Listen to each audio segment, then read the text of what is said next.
Welcome to hashtag 52 Needs. And this week we are exploring love, especially love at work. And I'm so delighted and honored to have with me Asta Fleur Love, who originally hails from the Netherlands, who served in youth and young adult ministry for a number of years until she found her calling in caring for the elderly. Asta has been working in aged care for over 20 years as a personal care worker and lifestyle officer, where her passion lies in pastoral and palliative care. She's currently studying chaplaincy and pastoral care, completing a diploma of chaplaincy next year. Asta loves writing poetry, animals, and art. Nature, the garden of divine love, is where she receives her energy and centering. Hello, Asta. Hello, Angela. It's lovely to be here with you. And it's lovely to have you talk about love at work, which is not something we generally talk about, right? No, so I'm very curious as to how this will me too. unfold. Because you can love your job, but can you love the people you work with? Ah, yes. Because it immediately goes to romance at work, right? Ah, yes. That's not where I go. No. And well, I mean, as you mentioned, just before where I work, I'm working in aged care. Yeah. I've always loved that. I've always loved being able to serve others, and specifically in aged care. So for me, it's not a job. It's a vocation. Yeah. Oh, I feel the same way about my job. I'm grateful every morning I wake up and I get to work with people. I get to make a difference. But I also love I love the people I work with. Yes. I don't fall in love with my clients. That's not what I'm saying. It's this, I love my clients for who they are and what they do. Yes. Oh, yes. I completely hear you, because in my aged care facility, there are some beautiful carers and RNs who, you can just see the compassion in them, and working with them, wonderful. There are some people a bit difficult to work with, personality clashes, or, there might be a little bit uncaring, I suppose, in what they do and how they work. So that can be a bit difficult. But all in all, it's a pretty good working environment. Yeah. I've been thinking about, obviously, in preparation for this talk, I've been thinking about it, again, especially with regards to work, how we immediately go to romantic love when we talk about, not immediately, but some people go to romantic love at work. So, I mean, I've always loved the Greek model of the different kinds of love, like yes, the sensual, the romantic love. And then there is philos, which is the love of the family and the community and all of that. And that's where you can get people who are, who love what they do, but they're not necessarily the most loving people. But then you also have agape, which is the highest form. It's the selfless, unconditional love. Yes. And I think we all strive for that, but we often go to philia. Philia, they're like philanthropist. Yes, we do. Unconditionally, there could be very much a condition in there, but it is still love nonetheless. Yeah. And when we talk about love at work, is that philia or is it agape? Yes. My mind went all around, what kind of love at work are we talking about? Yes. That's right, because it could also be a love of, not necessarily romantic love towards another person at work, but it could be the love of money, the love of success, the love of title, the love of power, the love of greed, the love of being known, ego. So many different loves at work. Yes, absolutely. And again, some of these, the saying, you do something for love, like I'm doing this because I love you. And a lot of that, especially at work, I'm doing this, it's in your best interest, has actually nothing to do with love. It's basically manipulation to get what we want. Yes, absolutely. Yes, it's very conditional. Yeah, but we claim that we're supporting people. But again, and I've been thinking about that as a leadership coach as well, like supporting people to be better and at what they're doing benefits the company, right? Yes. So what is conditional, what is unconditional, it's a whole ball of thoughts. And what is love at work? Yes. Well, I think you just hit the nail on the head there when it comes to the conditional aspect. And I think I've never been in a place or in a work environment that works for a big boss and for money. So it's always been in aged care and with youth ministry. So I've not had that experience of that kind of environment. However, having heard about those kinds of situations or scenarios, or people who are just plain miserable at work or hate their work, or feel that they are getting somewhere, but yet they feel compromised because if they do this, then they will get that. And then there are people who think that they're really valued for what they're doing. However, once again, it comes with conditions. And I think that that's where we sort of mix up love with power, or love with success. So we replace that word, you know. So what was I going to say? I just, well, my brain just went into so many different directions. It's power. And again, I mean, I often get engaged by companies who then say, make sure that this person contributes better. And I say, well, I'm happy to do the best. You know, I can't determine the outcome, but I want you to understand that I am not working with a person to manipulate them into being a better performer when they're really unhappy.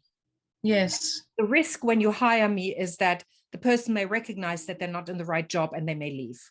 So if you're okay with that, because that's my intent, I am supporting the person to be the best that they can be, but also to have the life that they want, to be really fulfilled. And if you're okay with me and take the risk that the person may leave, I'm happy to work with you. And thankfully, the people I love working with say, absolutely, we want people who love being here. We don't want people to be unhappy. And there is, you know, I mean, we don't generally talk about this. We talk about a work culture, but there is something called an emotional culture as well. You know, and that's where people go, ooh, we have to have an emotional culture. Yeah, actually, we do. Because that's what creates teamwork. That's what creates people sticking around. That's love. Well, I don't know. I think it's just for himself. It's actually interesting, Angela, because where I'm working in aged care, you know, I mentioned before that, you know, you're not really working for a manager or a big company. Having thought about that, I mean, every aged care facility these days is a money-making industry. And that kind of shocks me because I don't like to look at it that way, but it is. In reality, it is. And this particular organization that I work for, you know, they're pretty well off. And it's interesting because about a month ago, we were given new name tags where they changed the logo. And then we were given a very flash looking lunchbox, but very flash. It was like wooden looking, and it comes apart and it had little goodies inside and all the rest of it, and a little tote bag to go with it. And instead of me feeling grateful for it, I actually felt bought, or I felt like, you know, here is a little tidbit because you're doing such a good job, you know, and yet we get paid pittance for the work that we do, pittance. And not only that, there are so many things that need doing at our facility, upgrades that need to happen. And for some people to receive that, it's like, oh, I feel so loved by the company. I feel so loved by the organization. You know, they really value me.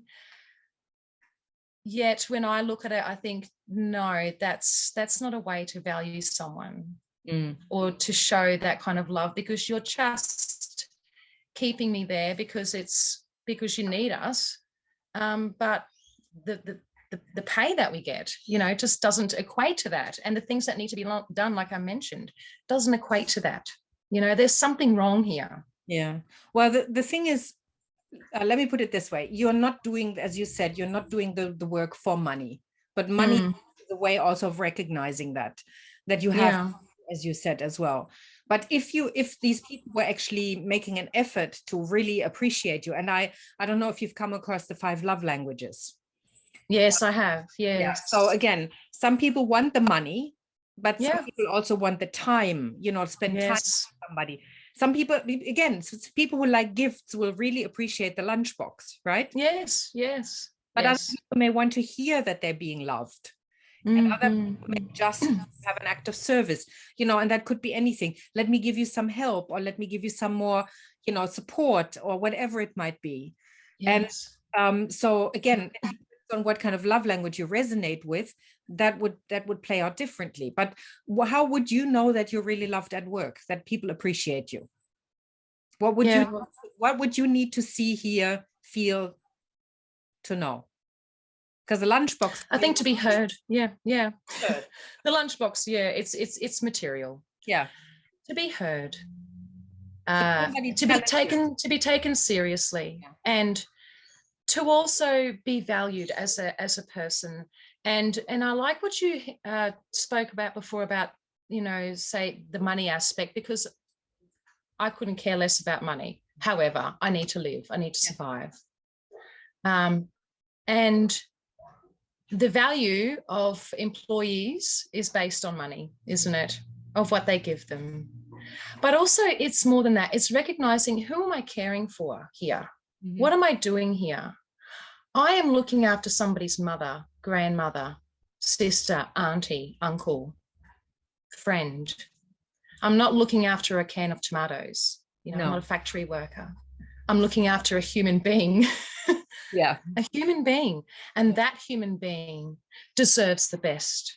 Yeah. And they're not going to get the best if we don't have enough staff, if we don't have enough hours, if we don't have staff to resident ratio, if we don't have the money that comes with it to say, you know what, I'm going to apply for this job because it's going to support my family. Yeah.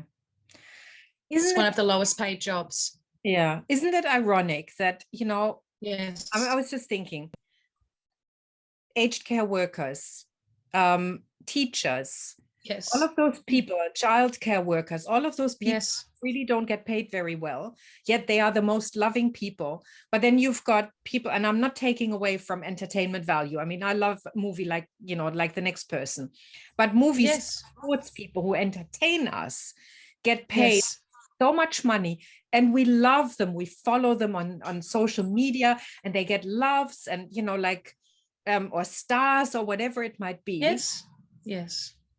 I mean, that's not love at work. No, it's not. So, and I don't understand that concept at all. No. Okay, well, that would take us, if we were to take this would take us into the direction of a universal income and all sorts of other. Yes. I know we can go down a rabbit hole that way. Yes. Really, what also helps at work is, I mean, yes, taking aside, let's just forget about the paycheck for a moment, but working in an environment where love expresses itself, where people trust each other, where they work together and communicate in a friendship way, where people really support each other. That is what keeps people at work. And I know that women often stay in jobs much longer, in positions, because they love the people they're with. Whereas men often say it's a stepping stone to a position I want to get in. For them, love is not the primary goal when they work. But then they get to a place where they go, I'm really missing the work, the love, because I have lots of male clients who sit and say, it's really lonely at the top. Whereas women go, no, not really. Well, aren't women just so good at relationship? Men can too. They when they recognize that money is not everything. That's right. Because relationship is that part of love, isn't it? Yeah. It's about that interaction with each other, supporting each other, building each other up, being affirming to each other, saying, good job, well done. I like what you just did. Oh, thank you so much. Saying thank you. Yeah. And the thing is, wow, when people work in a culture where they can express themselves and where they can express their care and their compassion, they are not only much more dedicated to the organization, they're also much more productive. Yes, they are. Absolutely. When Because, people feel valued. yeah. Yes. Yeah. And I know that in this day and age where, you know, like, I mean, forget COVID, you know, no hugging, no kissing. But and so there are some organizations where it's just inappropriate to hug somebody. I mean, we have that at schools now. Teachers can't hug children anymore when they've hurt themselves. Yes. You know, it's like we need that physical connection. And it doesn't mean that you give somebody a full body hug, you know. You can touch somebody on the, you know, the HR approved, you know, zone, you know, which is from here to here. Yes, that's right. Touch somebody. And that can be difficult when people don't get that. And we're not getting a lot of that at the moment. With, you know, like, I mean, look, we're on Zoom. Yes, that's right. Yes. On Zoom. So we need to find new ways of expressing love, huh? Yes, we do. Yes, and I think that, you know, COVID has taught us that, hasn't it? I think COVID has taught us a lot of things. Yeah. If we look at it in the positive way. And as you mentioned, you know, being on Zoom.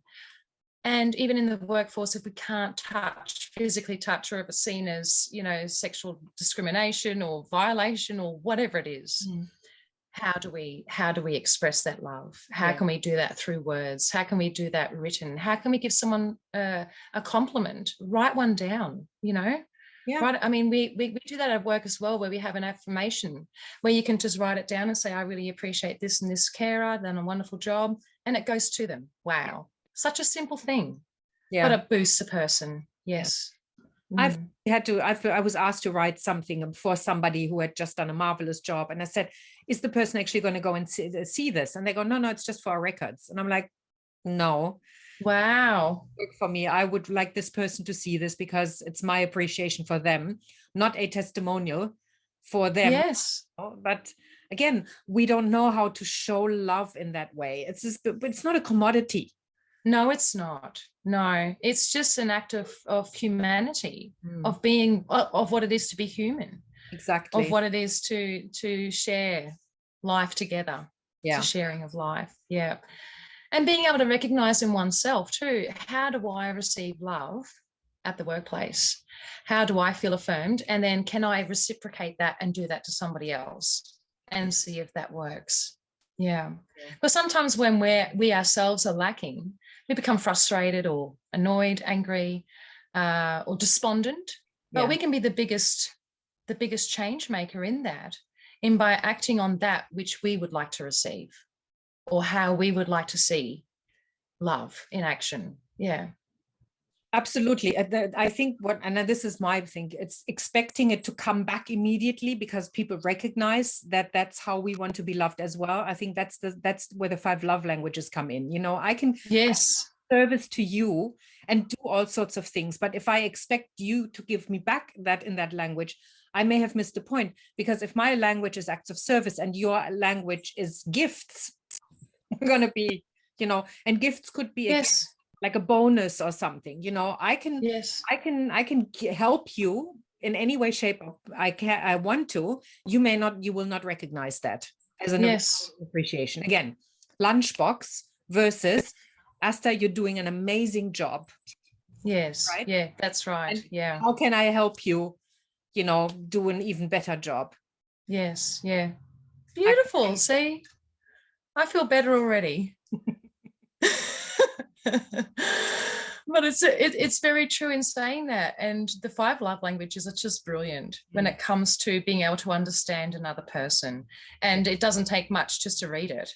Yeah. You know, it's, you know, I think a lot of people have heard about it, but if we can practice that in the workplace, oh my goodness, what a difference that would make. No, I've been using it, and I've been inviting people to do this as part of my training for many years. And people go, love at work. And I go, yeah. And I said, well, if love doesn't work for you, just replace it with appreciation in the work. Yes. And the funny thing is, the author, and I can't remember his last name, Gary something rather, forgive me. Gary Chapman, thank you.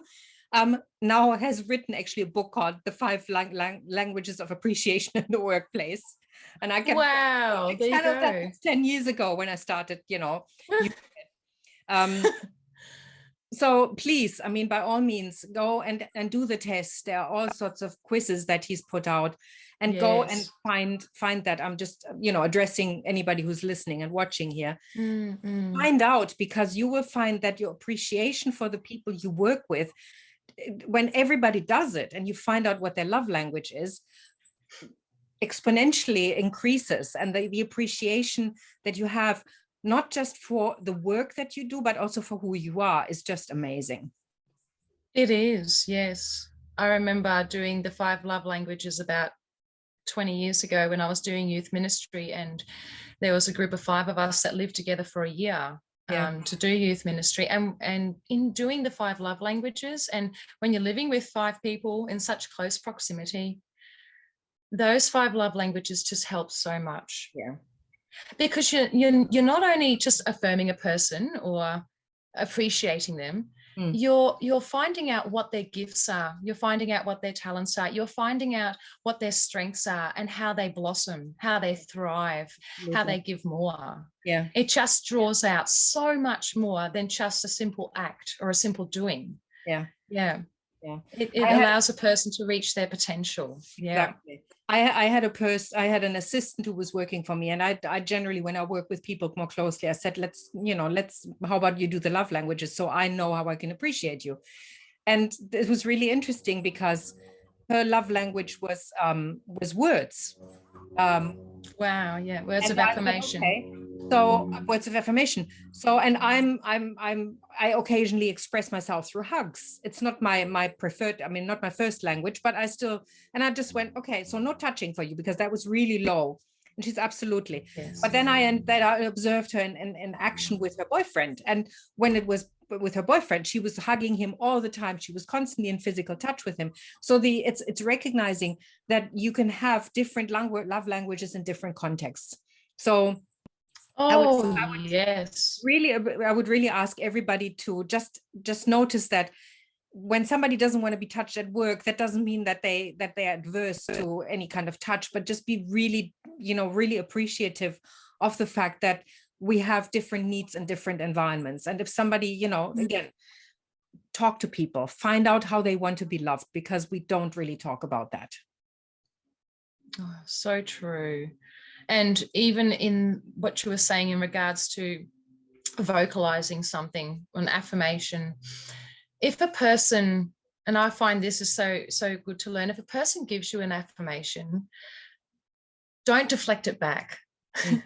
Yeah. Because they're offering you something. They're offering their gratitude. Yeah. And a simple thank you. You don't have to make a whole speech. Yeah. A simple thank you. Yes. Or a recognition of what they've just said, because that for them is a vulnerable thing to do, to say, you know what, I really like the way that you da da da da da, or I really appreciate you, and more often than not, a person goes, oh, get away, or oh, it was nothing. Yeah. Because the person feels uncomfortable to receive it. Exactly. Don't we? Yeah, exactly. Yeah, thank you. Just to say, oh, thank you. That's it. Yeah. And the same thing goes, and this is slightly outside of work, but if somebody tells you, and it might happen, I mean, I have told people at work, I love you. Yes. You have to automatically say it back as I love you too, as a throwaway line. Oh my God, somebody told me, now I have to go. Just say thank you, or just smile and just let it in, feel it, rather than, bounce it back as a wall of words, or, I just saying, oh, now I'm obliged to say it too. Yes. Really feel it. When somebody appreciates you, it's a beautiful feeling. It is, yes. And to allow oneself to do that, and not to box yourself in, with the 5 love languages, it can be very easy to go, well, I'm just this and this, and that's all I am. And I just don't like anything else. Yeah. We're all it's 5. Being able to, it's being able to also share in another's love language and be accepting of that, and being comfortable enough to receive that from them. Yeah. If you recognize what their love language is. But it also helps to grow yourself as well. Absolutely. Yeah. In love and understanding. Yeah. Yeah. Wonderful. Okay. So everybody who's watching this, and if you don't know what your love language is, please go to 5, and that's the number 5 written love languages, not 5 written, but the number 5, like literally as the number 5 numeral, lovelanguages.com, and just do the test and find out, and get people you're working with and people you live with to do it as well, and find out how you can love each other better. Yes. Thank you so much, Asta. This was just a wonderful conversation. And it was. Yes. Thank you. and thanks everybody for watching and listening. And I'll see you next week.